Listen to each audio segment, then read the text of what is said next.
I'm 27 now, and I've had my fair share of creepy moments growing up. But there's one night I still think about whenever someone mentions babysitting. I was 16 at the time. It was my first non-family babysitting job, the kind where you're trying extra hard not to mess anything up.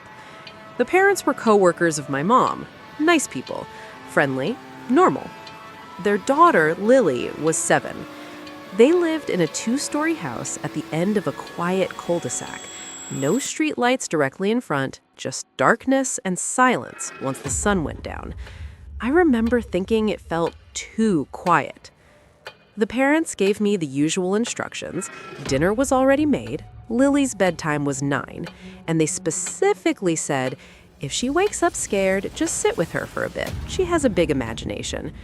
That line stuck with me later. They left around 7:30. For the first hour, everything was completely normal. We ate, watched cartoons, laughed. Lily was talkative and sweet. But around 8:45, she suddenly got quiet. Like, unnaturally quiet.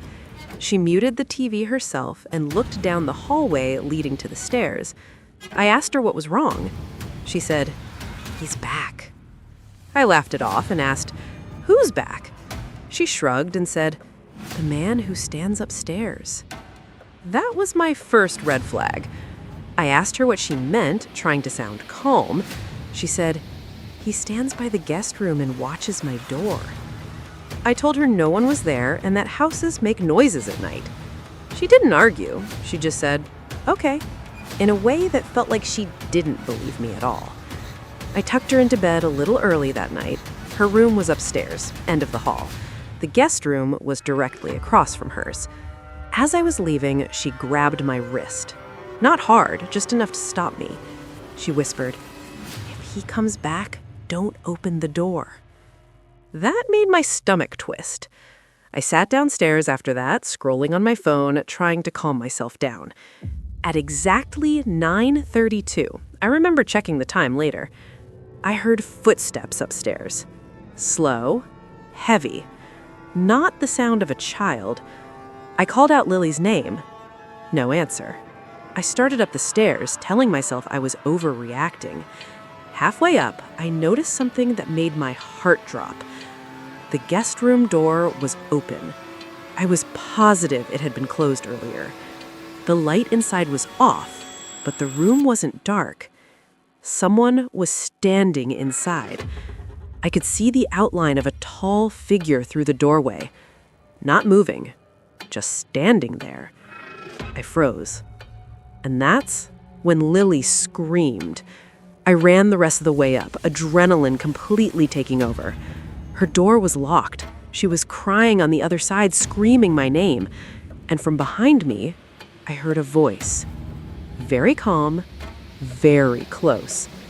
It said, "She isn't supposed to lock that." I turned around. The man was no longer in the guest room. He was standing in the hallway, close enough that I could smell him. I don't remember his face clearly, and that's the scariest part. It's like my brain refused to save that image. I grabbed Lily's door handle and yelled for her to unlock it. The man didn't rush me. He just tilted his head and said, "She talks too much at night." The door unlocked.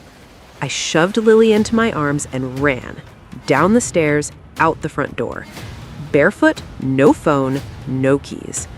We ran to the neighbor's house and pounded on the door until someone answered. Police came. They searched the house.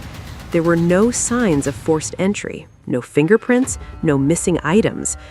But when Lily's parents got home and heard what happened, her mom went pale. She asked Lily, "Did you see him again?" Again. Turns out, Lily had been talking about the man upstairs for weeks. They thought it was imaginary. They never checked the attic access panel in the guest room closet. The police did. It had been opened.